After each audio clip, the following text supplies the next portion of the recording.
सोचिए, आज के जमाने में मॉडर्न यूरोप के बीचों बीच एक ऐसी जगह है जहां आज भी दुल्हनों का बाजार लगता है। जी हां, एक ऐसी परंपरा जो सदियों पुरानी है। चलिए, इस अनोखी दुनिया के अंदर चलते हैं। ये शब्द हैं 21 साल की मारिया के, और उनकी ये एक लाइन इस पूरी कहानी का दिल है। एक तरफ है अपनी मर्जी से जीने की ख्वाहिश, और दूसरी तरफ समुदाय की वो परंपराएं जिन्हें तोड़ा नहीं जा सकता। तो ये परंपरा है कलेदजी समुदाय की। ये लगभग 18,000 लोगों का एक रोमा कबीला है, जिन्हें पारंपरिक तौर पर ठठेरे यानी टिन का काम करने वालों के तौर पर जाना जाता था। और उनकी सबसे मशहूर परंपरा है ये सालाना लगने वाला दुल्हन मेला। चलिए, अब मिलते हैं इस कहानी के दो मुख्य किरदारों से, मारिया और टैनी। मारिया के लिए ये दिन एक बेहतर जिंदगी की उम्मीद है, तो वहीं टैनी वो परंपरा और अपनी आधुनिक सोच के बीच फंसा हुआ है। तो चलिए, अब जरा इस अनोखे बाजार के नियमों को समझते हैं। देखिए, ये सिर्फ कोई मेला नहीं है, ये तो सख्त रिवाजों, परिवार की इज्जत और हाँ, पैसे के लेन देन का एक पूरा सिस्टम है। इस बाजार का सबसे जरूरी हिस्सा है दुल्हन की कीमत।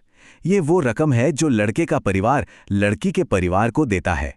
और ये कोई छोटी मोटी रस्म नहीं है, हम बात कर रहे हैं हजारों यूरो की, मतलब भारतीय रुपयों में लाखों की। लेकिन एक चीज है जो सबसे ज्यादा मायने रखती है, और वो है लड़की का कुंवारापन। अगर वो वर्जिन नहीं है तो उसकी कीमत लगभग 0 हो जाती है। परंपरा के हिसाब से फिर कोई और लड़का उससे शादी नहीं करेगा।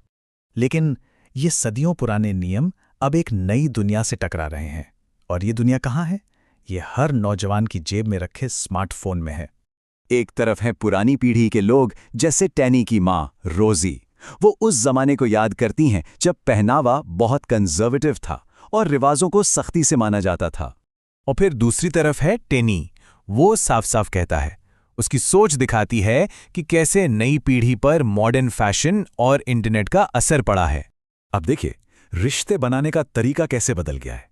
पहले बस दूर से एक दूसरे को देखकर मुस्कुरा देते थे, फिर माता पिता कीमत तय करने लगे, और आज तो लोग फेसबुक पर ही प्यार में पड़ जाते हैं। लेकिन अपनी इस मॉडर्न सोच और दूसरी लड़कियों से ऑनलाइन दोस्ती के बावजूद टैनी पर परिवार का जबरदस्त दबाव है। लेकिन ये बाजार, ये तो कहानी का सिर्फ एक हिस्सा है।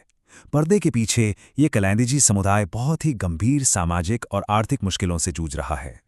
उनके मोहल्ले में बेरोजगारी 80% है। सोचिए, 80%। उनका जो पारंपरिक काम था ठठेरे का, वो तो अब खत्म हो चुका है।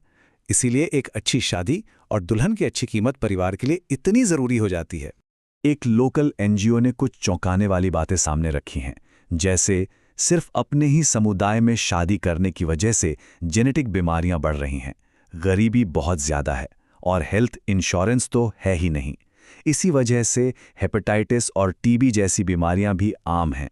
और सबसे बुरा असर वो महिलाओं पर पड़ रहा है, जिनके लिए आगे बढ़ने के रास्ते लगभग बंद हैं।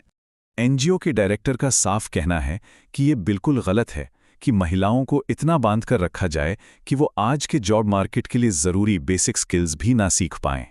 तो अब हम पहुंचते हैं बाजार वाले दिन। ये बाजार लगता है बुल्गारिया के एक बहुत ही मशहूर मठ के पास।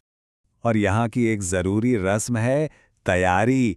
लड़कियां बहुत ध्यान से मेकअप करती हैं, पाउडर लगाती हैं, ताकि उनकी स्किन ज्यादा से ज्यादा गोरी दिखे, क्योंकि समाज में आज भी गोरे रंग को ही खूबसूरती का पैमाना माना जाता है। तो ये पूरा प्रोसेस कई स्टेप्स में होता है। पहले लड़कियां सज धज कर पहुंचती हैं, फिर उन्हें लड़कों से फ्लर्ट करने की इजाजत मिलती है। एक तरह की स्पीड डेटिंग होती है। इसके बाद लड़के के परिवार वाले लड़की के माता पिता को ऑफर देते हैं, और फिर कीमत पर मोल भाव शुरू होता है। लेकिन इस साल कहानी में एक ट्विस्ट आता है। अचानक एक बाहरी खतरा सामने आता है, और देखते ही देखते फेसबुक के जरिए पूरी भीड़ में डर फैल जाता है।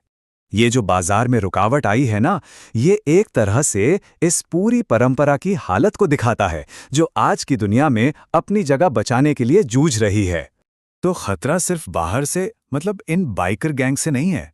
शायद असली और उससे भी बड़ी चुनौती तो समुदाय के अंदर से ही आ रही है। फेसबुक, स्मार्टफोन और अपनी मर्जी से जीने की चाहत। और मारिया की ये निराशा, ये उस पूरी पीढ़ी की कहानी कहती है जो उम्मीदों और बदलती सच्चाई के बीच में फंस गई है। अब तो उनकी सबसे जरूरी परंपरा भी होगी या नहीं, इसकी कोई गारंटी नहीं है। और ये हमें एक बहुत बड़े सवाल पर लाकर खड़ा कर देता है। आज के इस कनेक्टेड दुनिया में क्या कोई ऐसी परंपरा जो खुद को सबसे अलग रखने पर बनी हो, जिंदा रह सकती है?